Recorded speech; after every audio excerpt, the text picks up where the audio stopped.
Channel. मैं आपका दोस्त संदीप कसौधन। आज हम द हिंदू का एनालिसिस करेंगे 1 जून 2023 के। सारा टॉपिक हम द हिंदू का कवर करेंगे उसमें। चलिए देखते हैं आज के न्यूज़पेपर में क्या इंपॉर्टेंट है। उसके पहले आपने थंबनेल देखा होगा कि एक सफेद कौवा कौवा सफेद कौवा मिला दिखा गया है। देखिए यहाँ पे सफेद कौवा कहाँ दिखा गया है? तेलंगाना में दिखा एक दुर्लभ सफेद कौवा।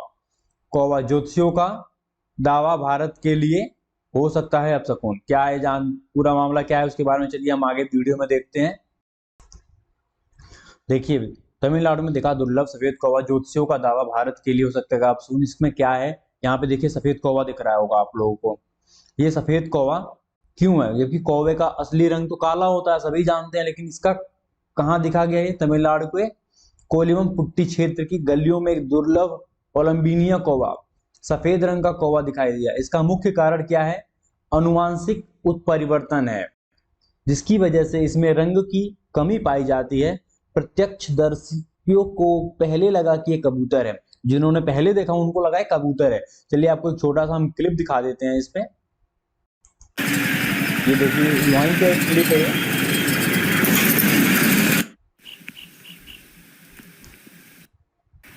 देखिए ये रहा सफेद कौवा। लोगों को पहले, अगर आप पहले भी देखेंगे इसे, आपको लगेगा कि एक कबूतर है। इसमें क्या है? जेनेटिक अनुवांशिक, जिसकी वजह से कलर की रंगों की कमी हो गई है, जिसकी वजह से काला रंग चढ़ नहीं पाया। वैसे एक्चुअल चीजों का सभी चीजों का रंग सफेद होता है, उसमें चीजों का रंग चढ़ के उनका कुछ रंग परिवर्तन होता है। देखिए यहाँ पे इसका रंग। चलिए अपना द हिंदू पेपर का एनालिसिस शुरू करते हैं, जिसमें हम देखते हैं कि आज द हिंदू में हमारे लिए क्या क्या नई चीजें हैं।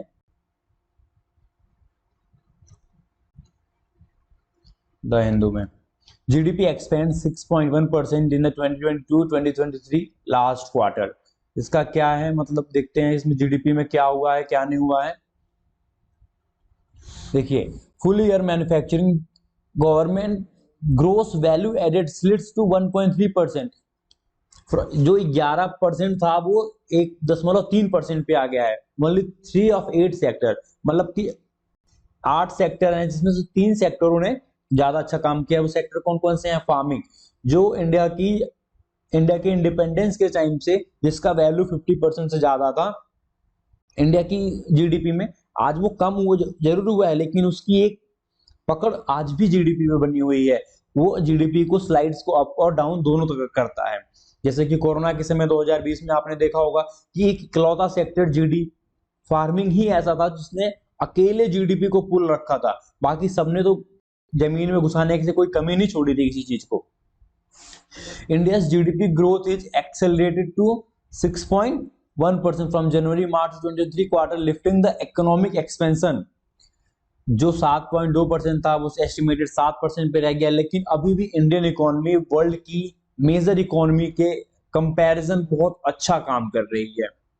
देखिए जैसा कि आप डाटा देख सकते हैं यहाँ पे, पहले हम यहाँ पे थे 6-7 के करीब पे 2019, फिर हमने 2020 में डिप मार दिया, 25% का डिप मारा। फिर उसके बाद हम अप स्केल करते चले गए, धीरे धीरे हमने अप स्केल किया। फिर हमने 20%, क्योंकि हमारा जो डिप हुआ था ना उसमें हमने बाउंस बैक करा, तो 2021 में हमारा 20+ का, वो तो हर देशन का हुआ। अगर आप जमीन में, अगर आप नदी में कूदते हो तो एक बार नीचे जाते हो तो बाउंस फैक्टर होता है। तो इकोनॉमी ने बाउंस मारा था, जमीन से पुल लिया था, तो वो उतना रीच करी थी। फिर उसके बाद डाउन हो गया, फिर उसके बाद बढ़ा, फिर यहाँ पे 10+ दिखा, जिसका फैक्टर है कि अभी हम 7% पे ग्रो कर रहे हैं। जर्मनी जर्मनी जैसे जीडीपी जर्मनी जैसे कंट्री की जीडीपी इस समय रेसेशन में जा चुकी है, आपको पता होगा, लेकिन इंडिया ने बहुत अच्छा परफॉर्म किया है अब तक।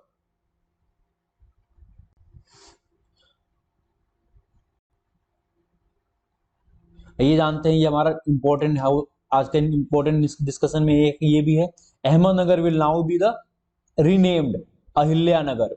तो ये अहिल्या ही क्यों पड़ा नाम? आप बता सकते हैं कि इसका नाम अहिल्या क्यों पड़ा? कुछ और भी तो पढ़ सकता था, रेणुका, मेनका, कुछ भी, लेकिन अहिल्या क्यों? अगर आपको पता होगा कि अहिल्या कौन थी, Maharashtra chief minister Eknath Shinde announce the Ahmednagar to be Ahilyanagar, क्योंकि अहिल्या क्या थी, चलिए उनके बारे में आपको बताता हूं कि अहिल्या जी कौन थी। तमिल, ये अहिल्याबाई होलकर है।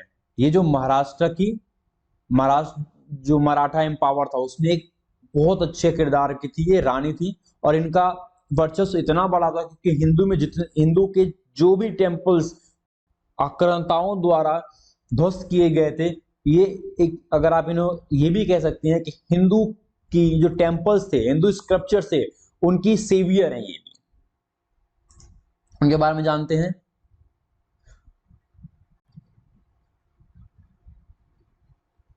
भारतीय इतिहास की कुशल महिला शासक में से एक, भारतीय इतिहास की कुशल महिला शासकों में से एक थी ये। इनका 8 साल की उम्र में विवाह हो गया था अहिल्याबाई होलकर का। 21 साल की उम्र में वो विधवा हो गई, उनके पति की मृत्यु हो गई लड़ाई में। 35 की उम्र को उन्होंने बेटे को भी खो दिया।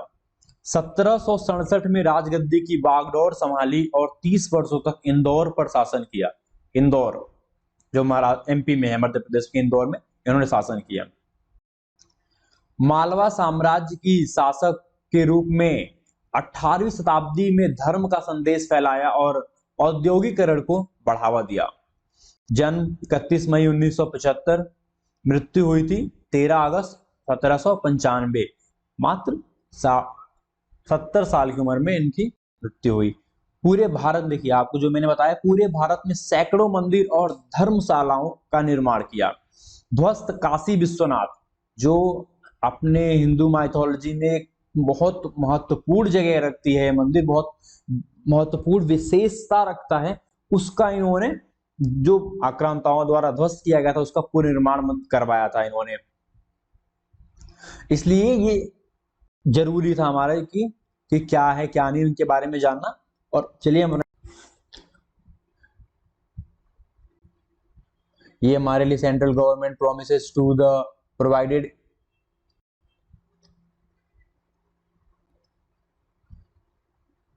Air connectivity to Manipur area, ये हमारे लिए जरूरी नहीं है क्योंकि कहीं भी पूछने वाला जाना नहीं है।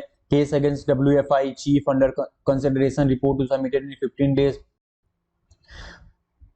Wrestling federation of India, chief of BJP MP Brijbhushan के सामने केस जो हुआ था, इसमें आप देखेंगे कि पोस्को की डिमांड कर रहे हैं।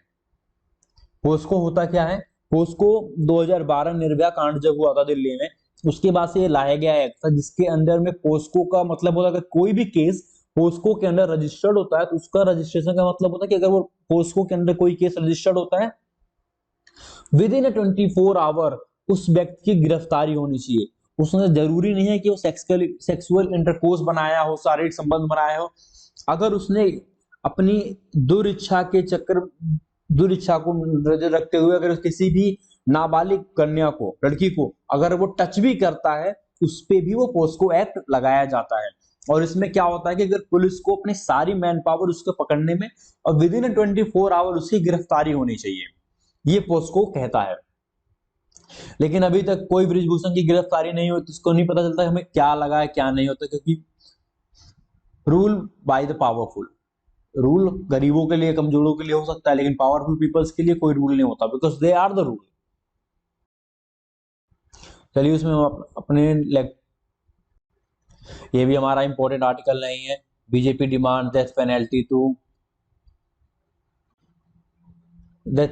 शाहबाद कल्प्रिट, जिसने एक लड़की की, एक नाबालिग लड़की की निर्मम हत्या कर दी और आते जाते लोग बस खड़े होके मुख्य दर्शक बन के रह गए। वो लड़की चिल्लाती रह गई मदद के लिए, मदद के लिए, लेकिन कोई भी आगे नहीं आया और ये हत्यारा उसको चाकू से मारता गया, मारता गया, मारता गया, जब तक उसकी प्राण नहीं ले लिए।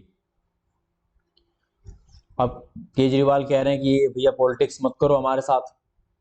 9 year of BJP rules dedicated to the welfare of good governance, प्रधानमंत्री मोदी ने अपने एक भाषण में कहा था कि जो हमारे 9 साल थे वो पब्लिक के गुड गवर्नेंस में हमने खर्च किए हैं। इसलिए इसमें विशेष क्या जानते हैं, accusing the Congress for promoting corruptions and following a policy of appeasement, Prime Minister Narendra Modi on Wednesday said the 9 year of BJP, जिसे पॉलिटिकल स्टेटमेंट है, कोई इसमें खास नहीं है, अपनी जरूरत की चीजें नहीं है। उन्होंने कहा कि अभी तक कांग्रेस क्या करप्शन फैला रही थी, और उसमें अपीजमेंट पॉलिसीज थी, जिसमें अपीज करना, जो क्रिमिनल्स को अपीज करना। Vasundhara Raje is the cynosure of all eyes at Ajmer rally. Vasundhara Raje. Center is in no hurry to go ahead with the delimitation of a constituencies session. Sindh, ये भी कोई इंपॉर्टेंट न्यूज है, बस पॉलिटिकल न्यूज है सारी हमें इसमें। Tamil Nadu electorate now at 6.12 crore making a drop of 8 lakh. इसमें इसका ये इंपॉर्टेंट टॉपिक है। Tamil Nadu electorate has dripped 8 lakh and stand 6.12 crore, मतलब 8 लाख वोटर्स की कमी हुई है। कहां पे? तमिलनाडु में। 6.1.2 करोड़ वोटर ही, मतलब 6 करोड़ 12 लाख वोटर है वहां पे अभी स्टिल में। NIA raid premise link to PFI supporters in 3 states. It's अब हमारे पास नया और इंपॉर्टेंट आर्टिकल है, इंपॉर्टेंट न्यूज है ये। Bengal, west Bengal decided to implement NAP from this academic year. West Bengal has finally announced on Wednesday that colleges runs and aided by the state government would implement the NAP starting from academic year 2023-2024, a decision that has drawn mixed reactions from teachers. अब आपको पता होगा कि NAP है, नहीं पता चलिए हम आपको बताते हैं कि NAP आखिर में है क्या। National education policy.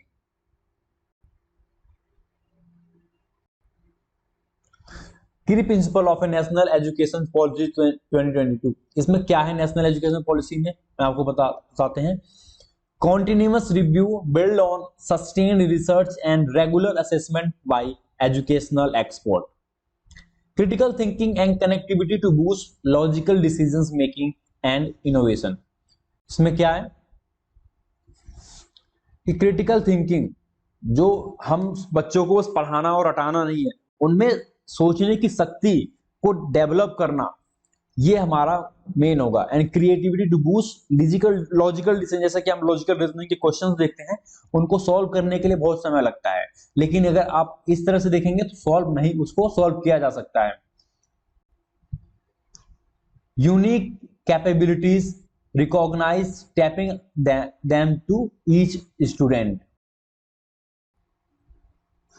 Unique capabilities, recognizing tapping from, emphasize conceptual understanding, learning from exams with no rate learning। अब क्या use of technology in teachers, जैसे कि लर्निंग, रिमूविंग लैंग्वेज बैरियर्स, मतलब टेक्नोलॉजी का यूज करके आप उनको पढ़ा सकते हैं, चीजों को आप सही टाइम पे और टाइमली मॉनिटर कर पाएंगे। और कनेक्टिविटी, अगर आप एक ग्रुप, जैसे कि आप व्हाट्सएप का यूज देख लें, एक ग्रुप बना लीजिए पेरेंट्स का, उसमें पेरेंट अपने बच्चों, उनके बच्चों का अपडेट्स दीजिए, जिससे वो ऑलवेज जान पाए कि उनका बच्चा कैसा परफॉर्म कर रहा है और वो उसे और अच्छा करने के लिए कह पाए। Community participation, uplifting, philanthropy, private and community partnership, equity and inclusion to become the cornerstone of all educational decision. Equity and inclusion, सबकी भागीदारी जरूरी है किसी भी एजुकेशनल फंक्शंस को रन करने के लिए। Respect of diversity and local context to refer on all curriculum. इसमें क्या बताया गया कि जब 5वीं तक की पढ़ाई ना हर एक लैंग्वेज में होगी, फिर उसके बाद एक स्पेसिफिक लैंग्वेज यूज कर सकते हैं, 3 लैंग्वेज, हिंदी, इंग्लिश और संस्कृत। फिर उसके बाद केवल आप एक लैंग्वेज को प्रेफर कर सकते हैं। ये चीजें हैं। ECGA all by way 2023 new curriculum. चलिए देखते हैं कि how it is different from the current system. ये करंट सिस्टम से कितना अलग है। The NAP 2020 break away from the predecessors in many ways. अपने जितने भी पिछले चीजें आई हैं उनको ये बहुत तरीकों से पीछे छोड़ता है। Unlike it's predecessor, the 2020 NAP is also built on a ground pillars including access, equity, quality, affordability and accountability। Equity मतलब सबकी बराबर, क्वालिटी मतलब चीजें अच्छी होंगी, अफोर्डेबिलिटी मतलब सभी लोग उसको अफोर्ड कर पाएंगे, एंड अकाउंटेबिलिटी जो टीचर, प्रिंसिपल्स और स्कूल्स की जवाबदेही होगी पेरेंट्स के प्रति, उससे अकाउंटेबिलिटी मेंटेन होगी। It's amends aims to look realistic and towards the fast facing future. The big change in board exams, new curriculum structure, coding lessons, regulations, holistic multidisciplinary educations, early childhood care, education with the new curricular pedagogical structures, multilingualism, assessment reform, online educations, digital education is a new of existing policy सभी बच्चों को लिए, क्योंकि आज की date में technology is a future. अगर आप सही में देखेंगे तो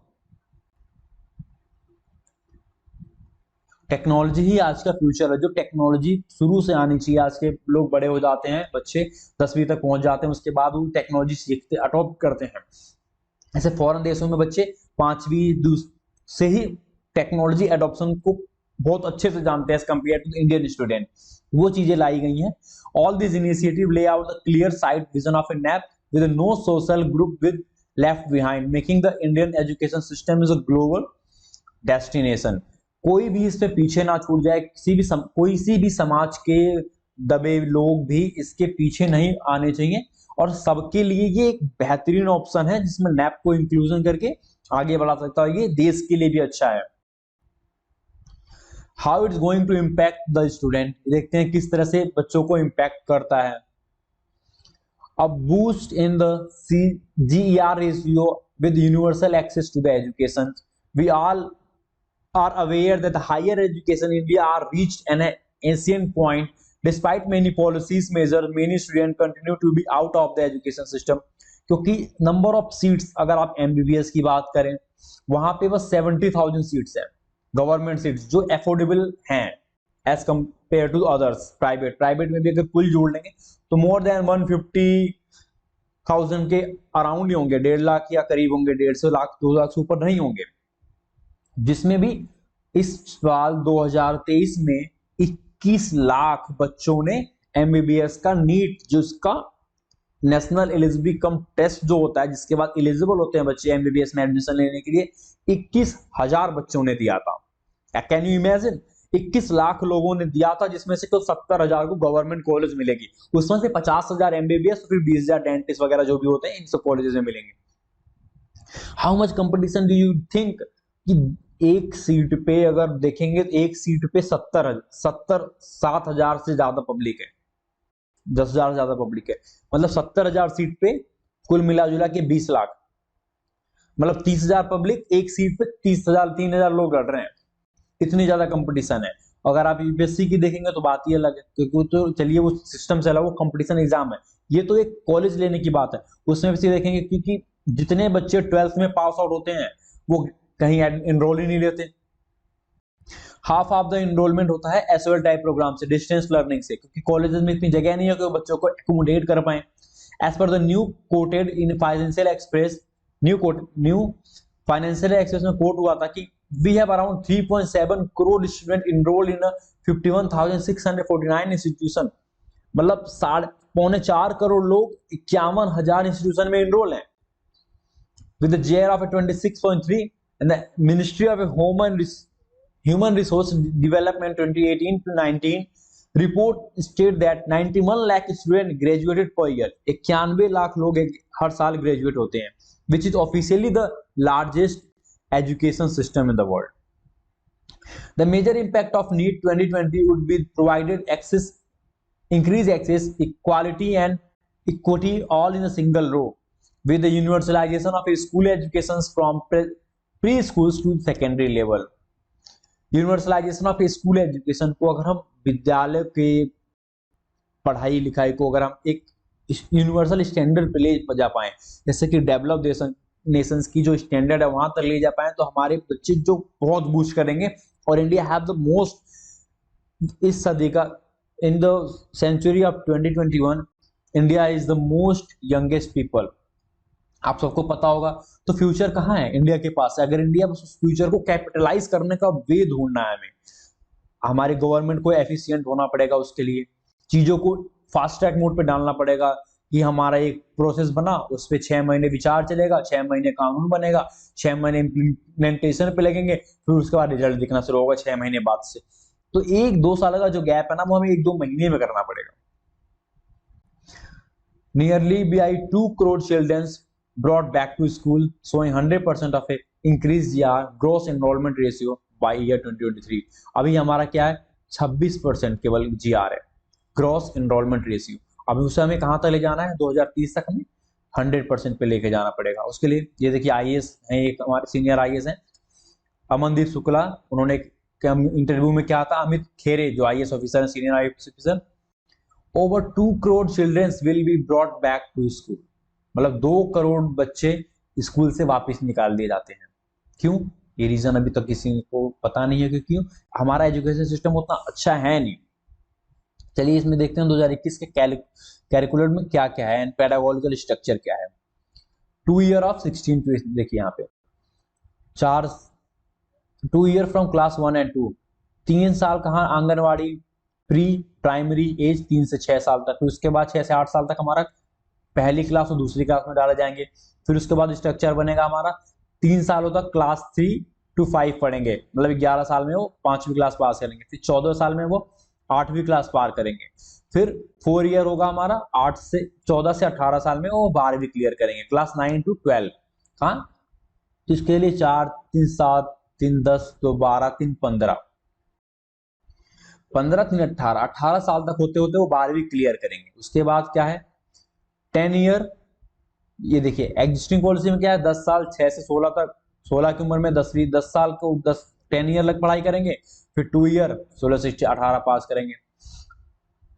foundational stage multi level play activity based learning होगी, कोई ऐसे रट्टा बेस्ड नहीं होगी। Play, discovery, activity based and interactive classroom learning, जो क्लासरूम में केवल बोर्ड पे छपवा के आपको बच्चों को याद नहीं कराना जाना चाहिए, उन्हें इंटरैक्टिव वे से समझाना चाहिए चीजें होती क्या है, एक्टिविटी बेस्ड, जिससे बच्चों का दिमाग डेवलप हो और ब्रॉडर थिंकिंग डेवलप हो। फिर थर्ड सेगमेंट में जहां पे वो 6 to 8 पढ़ेंगे, एक्सपेरिमेंटल लर्निंग, उन्हें एक्सपेरिमेंट कराया जाएगा, science with maths and arts and social science and humanities, कि वो चीजों को समझ पाए, अपने एक अंडरस्टैंड किसी भी सब्जेक्ट के प्रति वो एक अंडरस्टैंडिंग डेवलप कर पाए। फिर उसके बाद फोर्थ स्टेज में multi disciplinary study, critical thinking, flexibility in the choice of subject. यहाँ पे क्या आ जाएगा, जैसे ही वो 9वीं और 10वीं में जाएंगे, 9वीं से 12वीं तक की स्टडी करेंगे अपना, उनमें अब 9वीं से पहले क्या था कि हमें 10वीं के बाद स्ट्रीम चूज करने का मौका है, मतलब अब हम क्या एक पर्टिकुलर सब्जेक्ट भी चूज कर पाएंगे।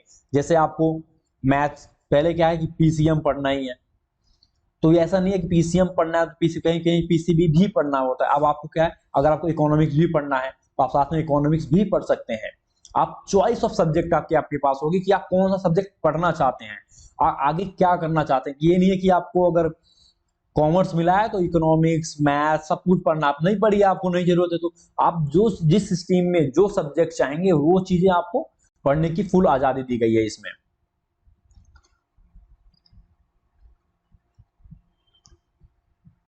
चलिए अपने आगे government claim of Sengol signifying transfer of power are manufactured lies.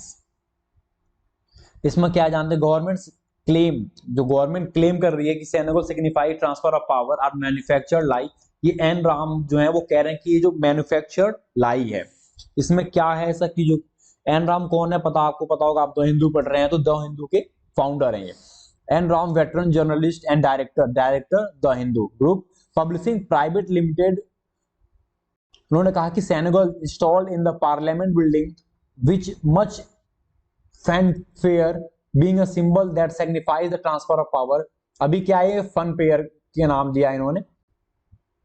अब ऐसा क्यों किया, क्योंकि बीजेपी ने इसको ज्यादा ही मीडिया कवरेज दे दी, इसलिए he addressed the journalists from a press conference in Chennai on what truly transfer of August 14, 15, 1947 organized by the in India. Mountbatten asked Jawaharlal Nehru, Mountbatten who in turn sought the advice of C. Rajagopalachari, Rajaji, the last Governor General of India.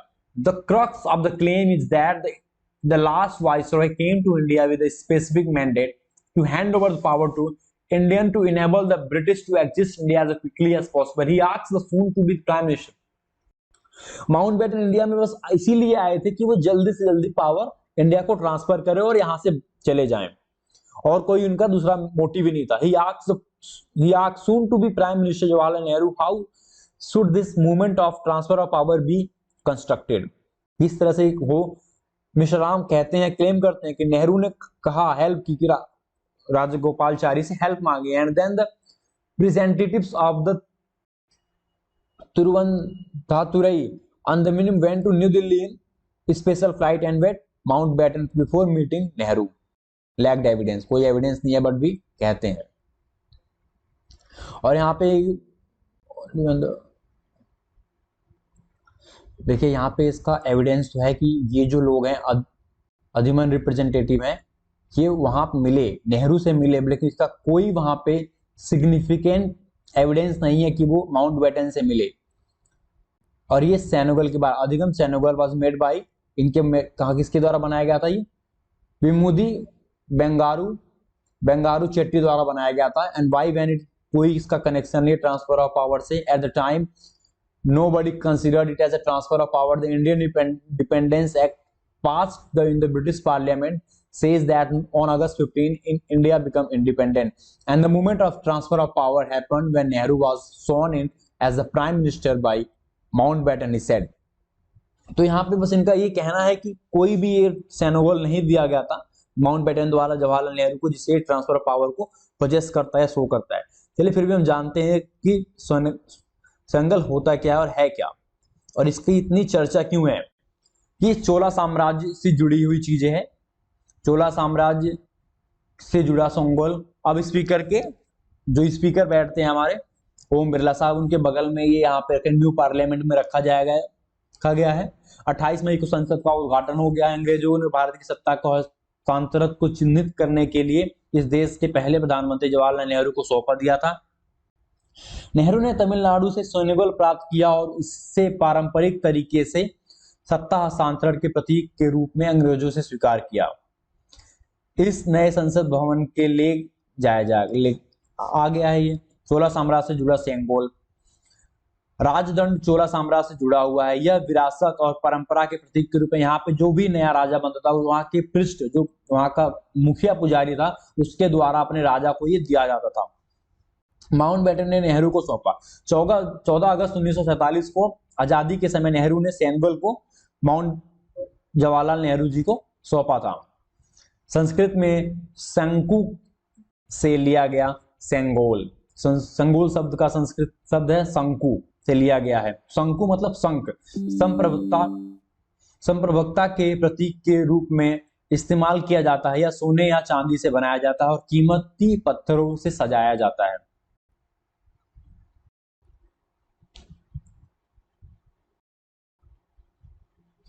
The lesser known fact about the Senegal, Nandi bull on the top of it. During the Chola era, the Senegal was considered a sacred symbol of authority. Authority राजा की sacred symbol समझा जाता था इसे। It embodies the Chola king, might, legitimate and control over their realm. ये show करता था कि जो चोला एम्पायर थे, जो चोला एम्पायर थे, उनकी माइट को शो करता है कि वो कितने, जो उनका एरिया था उस पे वो पूरा आधिपत्य कंट्रोल कर रखते हैं, जिसके पास ये होता था। Thanks to the effort of a Raja ji, the Sengol symbolize the transfer of power from the British to Indian control in 1947. Designed by the jewellery in Madras by the Sengol was ceremonially handed over by Lord Mountbatten to Nehru to the mark the India's independence. इस बार कहा, ये गुजरात के किसी जौहरी ने बनाया है, जो अभी नए पार्लियामेंट में रखा गया है। ये पुराना वाला सेनेगल इलाहाबाद के किसी म्यूजियम में रखा गया है।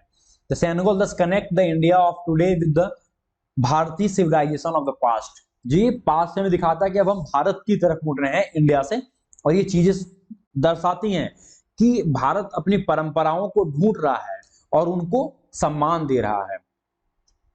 लाइक अर्लियर कि हमें बस मॉडर्नाइजेशन के चक्कर में हमने सारी विदेशी चीजों को अपनाना शुरू कर दिया हो। चलिए दोस्तों, 2020 से हम G20 पे एक क्वेश्चन लेके आए हैं आपके लिए। चलिए 2020 का ये क्वेश्चन है, 2020 यूपीएससी का प्रीलिम्स का। Which one of the following groups are the 4 countries member of G20? बताइए इसमें से कौन सा ये और ये कौन सा इसमें से ऑप्शन है जो G20 के मेंबर है? Argentina, Mexico, south Africa and Turkey, Australia, Canada, Malaysia and New Zealand, Brazil, Iran, Saudi Arabia and Vietnam, Indonesia, Japan, Singapore and south Korea.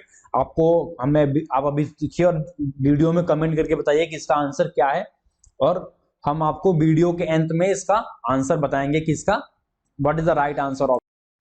चलो दोस्तों कि मूव करते हैं आगे हम अपने पेपर के एनालिसिस में। The parliamentary democracy are the executive democracy, ये क्यों कहा गया? यहाँ पे देखिए आपको सिंपल सी बात है, पार्लियामेंट्री डेमोक्रेसी और एन एग्जीक्यूटिव डेमोक्रेसी ये कहा गया है कि पार्लियामेंट्री डेमोक्रेसी में सबसे ज्यादा पावरफुल एग्जीक्यूटिव ही होते हैं, क्योंकि एग्जीक्यूटिव ही वहां पे बैठ के एज अ बिहेव करते हैं लॉ मेकर। पार्लियामेंट में वो जो बैठते हैं तो वो लॉ मेकर का बिहेवियर करते हैं। वही जब चीजें इम्प्लीमेंटेशन की बात होती है तो वही लोग आके फिर एग्जीक्यूटिव में भी उस चीजों को इम्प्लीमेंट करते हैं। तो यहाँ पे पार्लियामेंट्री डेमोक्रेसी और एग्जीक्यूटिव डेमोक्रेसी में कोई अंतर नहीं है, दोनों सेम ही मान एक तरह से मान लीजिए, क्योंकि जिसके पास पावर होती है चीजों को रन करने के लिए, वो पावर होती है उसके पास, जो बनाएगा वही उसको फॉलो करेगा, तो अपने हिसाब से ही बनाएगा क्योंकि उसे ही फॉलो करना है। तो दोनों चीजें सेम है। यहाँ पे जो इंडिया सिस्टम है वो इसी तरह से है, बिहेव करता है। यहाँ पे राइटर क्या कहते हैं, राइटर देखते हैं हम। Last week new parliament building was inaugurated with both the fanfare and controversies in a particular in the exclusions headed by the executive from the inaugurations and the symbolisms around the Senegal, a scripture from the originally used in the signify the transfer of power between the Cholas rulers, generated significant debate. Submerges beneath this debate, however, it is an overlooked fact, the increasing subordinations of the parliament in India's parliamentary democracy.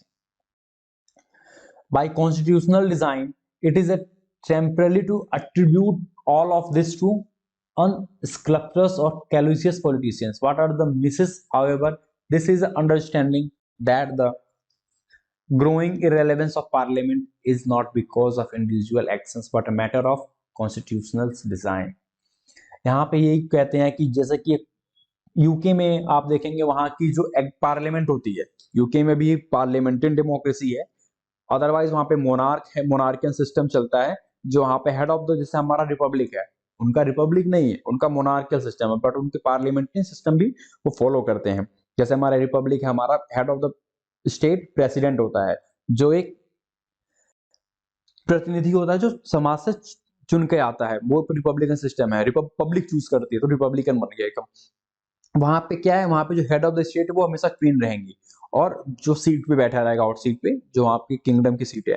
बाकी जो वहां पे parliamentary, वहां पे क्या है, law maker executive से difference है। वहां पे लॉ मेकर लॉ बनाते हैं, लेकिन एग्जीक्यूटिव अलग चीजें हैं जो उस लॉ को फॉलो करते हैं।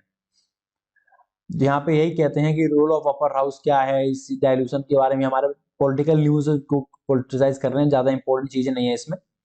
हमारे पास आज की डेट में बस एक इंपॉर्टेंट आज का स्टेटस क्यों है टर्की।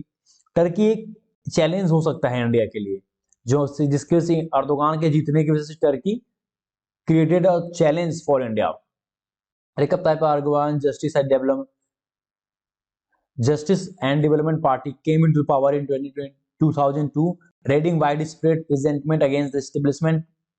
उन्होंने इस्लामिस्ट को अभी टर्की में बैकड्रॉप इसलिए मिला क्योंकि टर्की बनने जा रहा था इस्लामिक देशों का मसीहा बनने जा रहा था, जो सऊदी अरेबिया को पसंद नहीं है। सऊदी अरेबिया ने उस पर कई सैंक्शंस भी लगा दिए, और इनसे इंपोर्ट, उनका इंपोर्ट एक्चुअली एक्सपोर्ट था सऊदी अरेबिया को, सऊदी अरेबिया ने का इनके वहां से इंपोर्ट करना बंद कर दिया, जिसके वहां से फाइनेंशियल क्राइसिस आए, और इनके कई सारे डिसीजन थे जिसकी वजह से इनको फाइनेंशियल क्राइसिस का। इस बार एक्सपर्ट्स को लग रहा था कि टर्की में रेसिप तायिप एर्दोगान की पार्टी नहीं जीतेगी, बट अनफॉर्चुनेटली ये जीत गए हैं। तो ये खतरा हो सकते हैं इंडिया के लिए, क्योंकि ये always speak against India in the favour of Pakistan. Turkish Islamist leader is ready for such a change. Mr. Erdogan, whose legacy has already been marred by his authoritarian tendency and mismanagement of the economy, to right and the wrong and offer a new inclusive beginning, but it's unclear whether Turkish Islamist leader is ready for such a change. कोई यहाँ पे बता नहीं सकता कि क्या होगा, क्योंकि जब ये कुछ करने जाते हैं तो इकोनॉमी डगमगा डामाडोल हो जाती है, जिसकी वजह से इनके सारे एडवेंचर्स फेल हो जाते हैं। लेकिन कुछ भी हो सकता है, uncertainty is the name of world. This article is the most important article for today's discussion, क्योंकि यहाँ पे क्या है, इज इंडिया मिसिंग द ग्राफेन बस। इंडिया ग्राफेन बस को मिस कर देगी। अब आपको पता होगा कि ग्राफेन क्या है। चलिए let's understand what is a graphene. जो यहाँ आप देख रहे हैं, ये ग्राफेन है। ये एक ऐसा मटेरियल है जो स्टील से 20 गुना ज्यादा ताकतवर है। एक अगर एक दस अगर आपने 1 किलो का स्टील को जितना मजबूत है, अब उस पर छेद कर सकते हैं। 1 किलो स्टील का ये 6 गुना, मतलब 20 गुना ज्यादा ताकतवर है, और एट द सेम टाइम, और ये उससे 6 गुना लाइटर है। मतलब अगर आप 100 ग्राम स्टील ले 600 ग्राम स्टील लेते हैं, अगर 100 ग्राम आप इसको लेते हैं ग्राफेन को, वो मजबूती में भी 20 गुना ज्यादा है और वजन में भी कम है। कुल मिला जुला के ये एक बहुत अच्छा इलेक्ट्रिक रेजिस्टेबल चीज है। इसके बारे में चलिए जानते हैं, मैं आपको बताता हूँ क्या होता है कि what artificial intelligence is the software and quantum computing is to be the is to computers graphene is just so material is to material क्या behave करता है। These three emerging technologies will disrupt the existing human machine interference in the next couple of decades. While India is among the leaders in AI and the potential challenge in quantum computing, you need to catch up the area of graphene. Graphene के area में हमें इसलिए आगे बढ़ना जरूरी है क्योंकि graphene आज के आने वाले 10 या 20 साल में ये इतना ज्यादा प्रभावी हो जाएगा ये मटेरियल, क्योंकि ये लाइटर कितना है, 6 time lighter and 20 time stronger than same steel. अगर 1 किलो स्टील की जितनी पावर होती है, उसका पावर को 20 गुना बढ़ा लीजिए और उसके वजन को भी 6 गुना कम कर लीजिए। मतलब 1 किलो स्टील की अगर कैपेसिटी है कि वो 10 टन का प्रेशर हैंडल कर पाए, तो ये 10 टन की जगह 20 कर लीजिए, 200 टन का प्रेशर भी हैंडल कर लेगा और सेम क्वांटिटी को भी 6 गुना कम कर देगा। मतलब एक 80 ग्राम की कैपेसिटी में उससे भी 20 गुना ज्यादा काम कर लेगा। इसे भी आगे आज के साइंटिस्ट ने इसे क्या कहा है, एक वंडर मटेरियल के रूप में देख रहे हैं। Graphene is the world thinnest and strongest and most conductive material of both electricity and heat.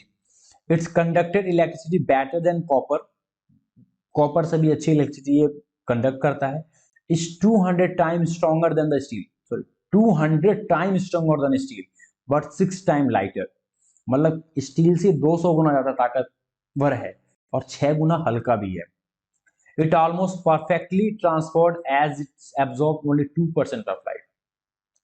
जैसे आपको सब पता है कि सारी एनर्जी, सबसे अच्छा सोर्स ऑफ इलेक्ट्रिसिटी ट्रांसफर करने के लिए क्या है, गोल्ड है। लेकिन gold is the precious metal जो इजीली अवेलेबल नहीं है, हर जगह हम फैला नहीं सकते, चोरी होने का डर भी है, क्योंकि गोल्ड एक स्पीशियस मेटल है जिसकी बाजार में कीमत नहीं, वो सौंदर्यीकरण में चला गया है ना, जिसकी वजह से उसका मार्केट कैपिटलाइजेशन बढ़ गया और वो एक सुनहरा गोल्ड इज गोल्ड, मतलब एक अलग ही लेवल की चीज है, उसकी बात ही नहीं कर रहे वो, क्योंकि उसमें 0%, मिनिमम 0 तो किसी में नहीं होता, उसमें 1 से भी कम लाइट एब्जॉर्प्शन का पावर होता है। और इसमें क्या है, ओनली 2%, बाकी कॉपर एल्युमिनियम सब में लाइट एब्जॉर्ब कर लेते हैं। It is impermeable to gas even though as a light as hydrogen and helium. It is potential to revolutionize electricity, conductivity, energy generations, batteries, sensors, and more. Also, when added to other materials, graphene even in a small quantities produce composite material with dramatically transform qualities. Graphene composite are used in the aerospace, automotive, sports, जिससे हमारे अगर बिजली का consumption, आपको पता है कि अगर आप बिजली का कंजप्शन आप जितना करते हैं उसका एक मिनिमल परसेंटेज ऑफ बिजली कंजप्शन क्या होती है, उसके ट्रांसफर में खत्म होती है। अगर आपके घर में मेन स्विच से अगर पूरे घर में आपने बिजली दौड़ाई है, तो पूरे घर में बिजली जो दौड़ाई गई है ना, उसमें कितने सारे वायर्स लगे हैं और वायर भी बिजली कंज्यूम करते हैं। अगर एट द सेम टाइम जो गवर्नमेंट इलेक्ट्रिसिटी बोर्ड्स जो है इलेक्ट्रिसिटी ट्रांसफर करती हैं, उस एरिया में भी कितनी इलेक्ट्रिसिटी लूज हो जाती है, जिसका कॉस्ट भी and end of the day customer को ही पे करना पड़ता है। और इससे इतना रेवोल्यूशनाइज हो जाएगा कि वो जो रिड्यूस लॉस है वो मिनिमल हो जाएगा, जिससे कि एनर्जी चीप हो जाएगी और सस्ती हो जाएगी। Graphene based sensor are used for environmental monitoring, healthcare, and wearable devices. Graphene oxide membrane are used for water purifications and desalination. Graphene-based masks were made during COVID-19. अब ग्राफेन के बाद फोटो हम आपको दिखाते हैं। हाउ लुक्स ग्राफेन, ये ग्राफेन है, उसके देखिए कितने ज्यादा लेयरिंग की गई है, कैसे ये बनता है। इसका एक केमिकल कंपोजर आपको दिखाई दिखा होगा। इसका मतलब ये मान लीजिए टाइनी से पोर्शन का ये सारा हिस्सा दिखाया गया कि इस तरह से इसमें केमिकल रिएक्शंस बनते हैं और इस तरह की चेन ये फॉर्म करता है। ये हेक्सागोन की चेन में बना हुआ है।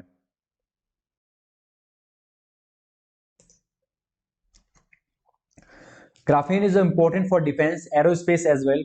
ये डिफेंस के लिए भी है, आगे चल के डिफेंस को रिवोल्यूशनाइज कर देगा, एरोस्पेस को रिवोल्यूशनाइज कर देगा। प्रॉमिसिंग आर्मर, जो ये कंपोजिट सूट्स बनाए जाते हैं, आर्मर्स को ये इंप्रूव कर देगा।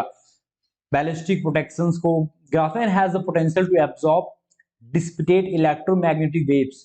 जो ये आज के डेट में न्यू वॉरफेयर चालू होने वाला है, इसमें रेडियो वेव्स, इलेक्ट्रोमैग्नेटिक वेव्स से सैनिकों को मारा जाएगा, उसको भी एब्जॉर्ब कर लेगा, जिससे उनकी प्रोटेक्शन होगी। Making it valuable for developing stealth. Stealth का नाम आपने बहुत सुना होगा कि अमेरिका के पास F-16 fighter raptor stealth engine है। ये स्टेल्थ कोटिंग है material that reduce the radar signature. Electromagnetic interference. Graphene is highly sensitive to environmental change and make it excellent candidate for sensoring chemicals and biological agent. कुल मिला जुला के graphene is the most important things today's world. अगर जिसने इसमें की capacity को बढ़ा लिया, वो आगे आने वाले समय में एरोस्पेस में, डिफेंस में, हर जगह उसकी मोनोपोली क्रिएट कर सकता है। क्योंकि कोई जब ये इलेक्ट्रोमैग्नेट कोई इसको, जैसे कि कहीं भी एरोप्लेन उड़ता है तो उसकी एक वेव होती है, एक सिग्नल से जिसे डिटेक्ट कर लेगा, और ये जब इलेक्ट्रोमैग्नेटिक चीज को एब्जॉर्ब भी कर लेगा और इसे बाहर रिपील कर देगा, तो पता ही नहीं चलेगा कि आपके एरोस्पेस में कोई घुसा भी है। Never has one material had such an important on so many sector. आज तक किसी भी एक मटेरियल की इतनी कैपेसिटी नहीं थी कि वो इतने सेक्टर को अकेले इंप्लीमेंट डिस्टर्ब कर देगी। Materials defines the age, stone age, iron age, plastic age भी आया, सिलिकॉन एज भी आया। They are the reason to believe that we are entering the graphene age. क्योंकि ये इतना इमेंसली इसका यूज है ना कि हम इसके बिना लाइफ में चीजें, तो कंडेंसर बनेगी, चिपसेट बनेंगे, टेक्नोलॉजीज आएंगी, वो इसके बेस से आएंगे, क्योंकि ये कितना बढ़िया मेटल होने जा रहा है। According to the grand view research, the global graphene market size was valued at 175.9 million in 2022 and is expected to grow at a CAGR to 46.6% between 2023 to 2030. Although graphene was discovered in 2004 में हुआ था, it was difficult to produce high grade large scale graphene, इसलिए ये भी market में इतना ज्यादा use नहीं है। लेकिन अब जैसे हमारे पास टेक्नोलॉजी इनरीच हो जाएगी, हमने बनाना शुरू कर देंगे, तो हमें इसका यूज करना पड़ेगा। Things are changing fast. As per the report, at last one graphene enhanced product was launched every week in 2022. Over 300 companies are now producing graphene or its derivatives. Leading countries कौन कौन सी हैं? Simply US, UK, Japan, South Korea, Russia, Singapore, China. Till 2022 से graphene related patent filing the US after 2017 China surged ahead. In 2018 China filed 218 patent इन्होंने file कर दिए ग्राफेन के regarding में। इंडिया हैड 8 फिलिंग, हमने बस 8 करे हैं।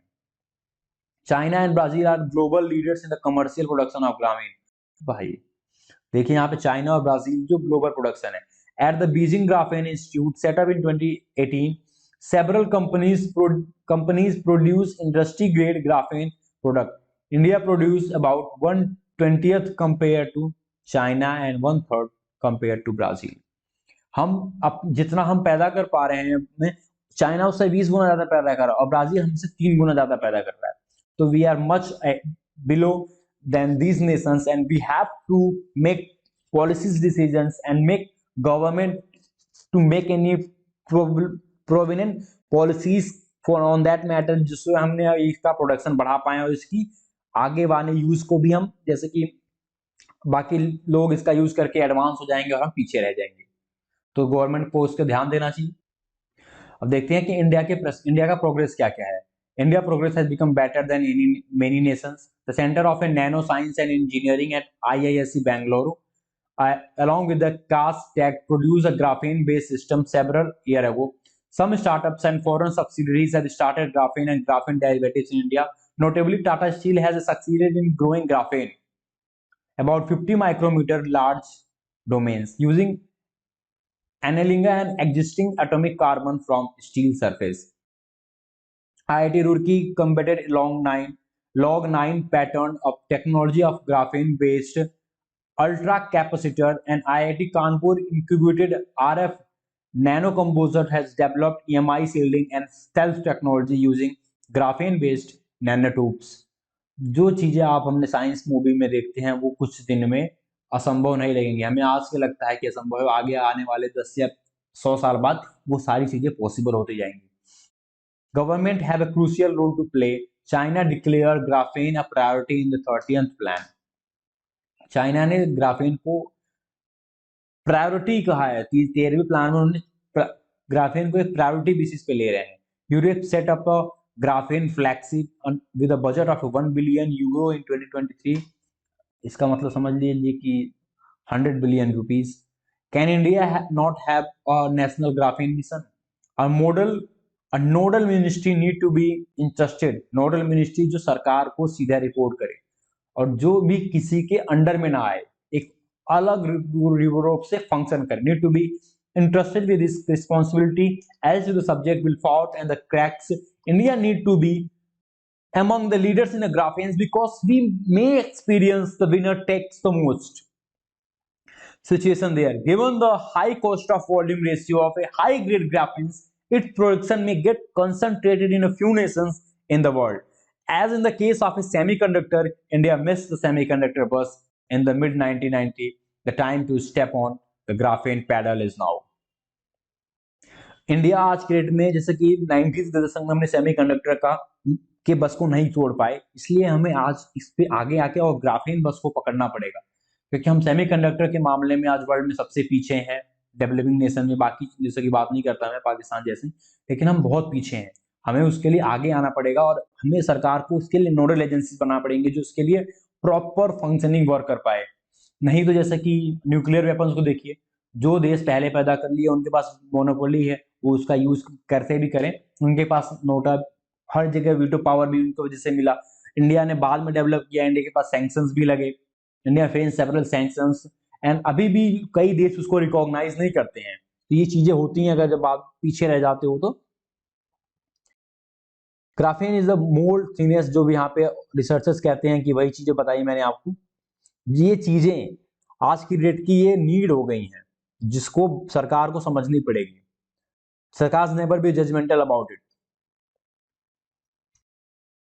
Graphene is the next revolutionise things after silicon. अब चलिए अपने आर्टिकल को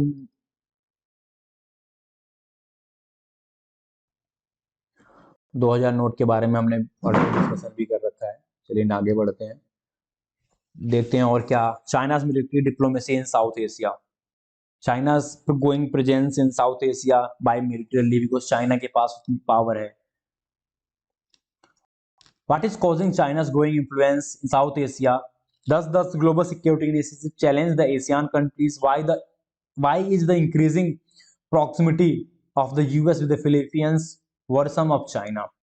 चाइना की ग्रोइंग असर्टिवनेस को देख के सारे कंट्रीज एक साथ हुए, इसी वजह से हमारा वो इंडिया, जापान, ऑस्ट्रेलिया और यूएस का ग्रुप भी बना है। What is the People's Liberation Army currently undertaken? The PLA has a locations People's Armed Force and have recently concluded this bilateral military exercise friendship sealed in the 2020। China की assertiveness को देख के यहाँ के कुछ नेशन अमेरिका की तरफ tilt हो रहे हैं, क्योंकि आज की डेट में अमेरिका पोटेंशियल दुश्मन मानता है चाइना को। तो दुश्मन का दुश्मन दोस्त होता है, पुरानी कहावत है। Philippines tilt to the US, worsen for China.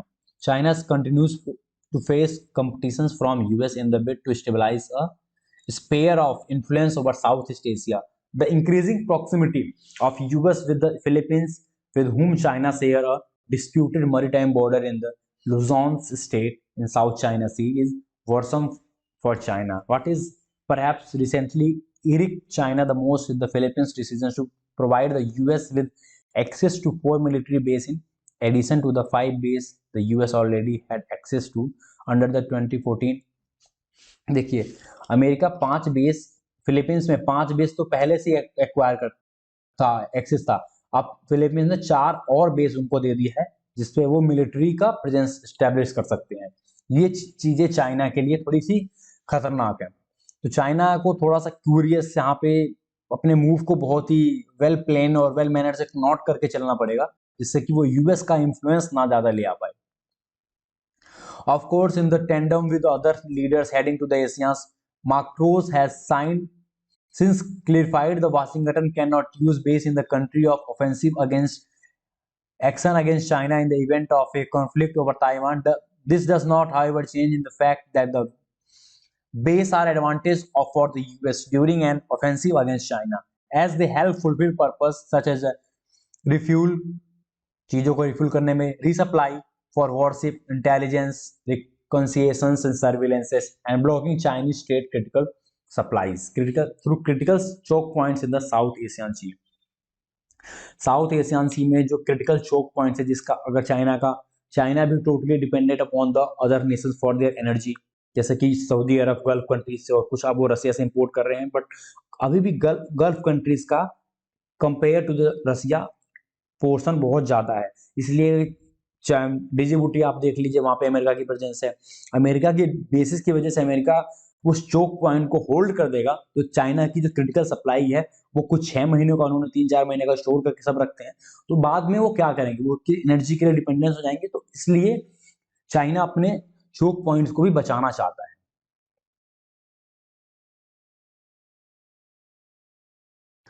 अभी इसमें आगे डिस्कशन के लिए कुछ है नहीं बचा, जिसमें अब सारे पॉलिटिकल न्यूज हैं।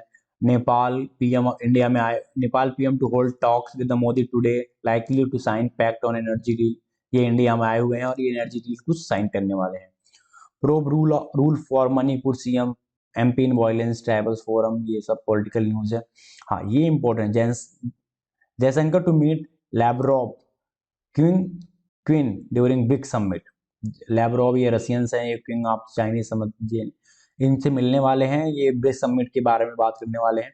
कल अभी और कुछ तो नहीं है। ओटीटी, हाँ ये है कि सर मिनिस्ट्री ऑफ हेल्थ ने ये गाइडलाइन जारी किया कि आप ओटीटी प्लेटफॉर्म जितने भी हैं, उनकी जो जितने भी चीजें हैं उन पे उनको एक एंटी टोबैको वार्निंग चलानी पड़ेगी, जिसमें वो नहीं चला, जिसमें फिल्मों में देखोगे कि anti tobacco smoking is injurious to health, ऐसे कुछ लिख के आता है।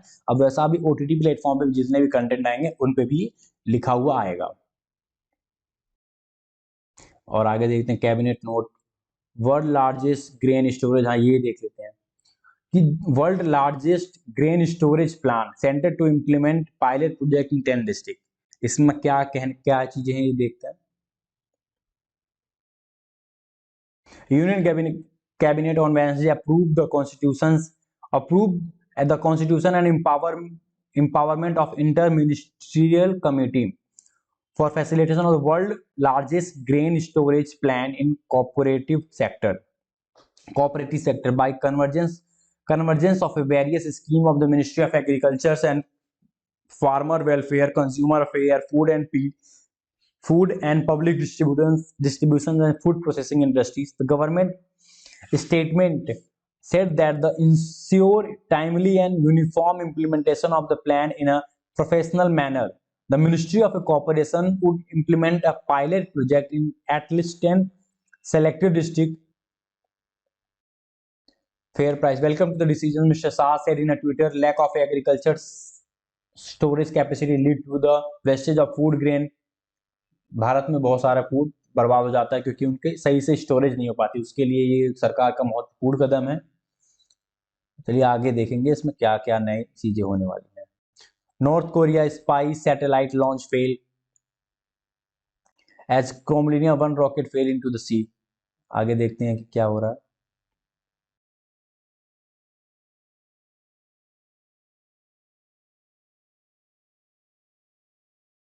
US withdraw from UAE withdraw from US led maritime coalition in the gulf.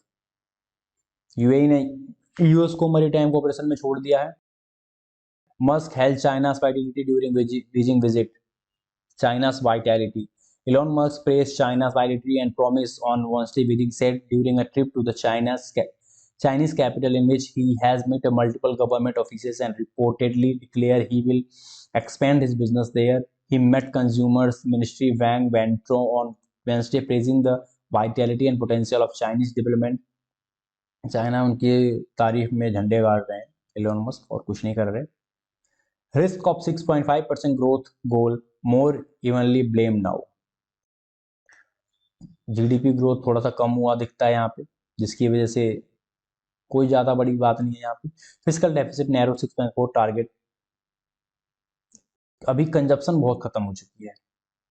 वारनाडा set up by 7 edtech companies for 400 crore. अब इसी के साथ चलिए हम आपके डिस्कशन को खत्म करते हैं और अभी जानते हैं उस क्वेश्चन का आंसर क्या है जो हमने आपसे पूछा था। बताइए आपने, in which one of the following groups are all 4 countries member of G20? Argentina A, option B, option C, option D. चलिए इसको मैप से समझते हैं कि G20 नेशन में कौन कौन से देश हैं और क्या है G20।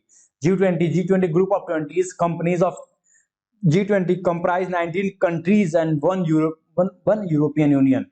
Argentina, Australia, Brazil, Canada, China, France, Germany, India, Indonesia, Italy, Japan, Republic of Korea, Mexico, Russia, Saudi Arabia, South Korea, Africa, Turkey, United Kingdom and United States। ये 19 कंट्रीज हैं जो इसके अंदर आता है। एक अकेला यूरोपियन यूनियन, जिसमें यूरोपियन यूनियन के बाकी 27-28 देश आते हैं। G20 member represent around 85% of the global GDP।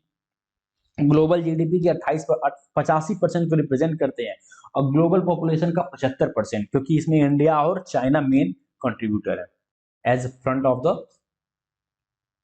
Population. और बात करते हैं जीडीपी की तो चाइना, अमेरिका और यूरोपियन यूनियन मेन है। इसमें अर्जेंटीना है, Australia, Brazil, Canada, China, France. अब देखते हैं हमारे ऑप्शन में क्या क्या है।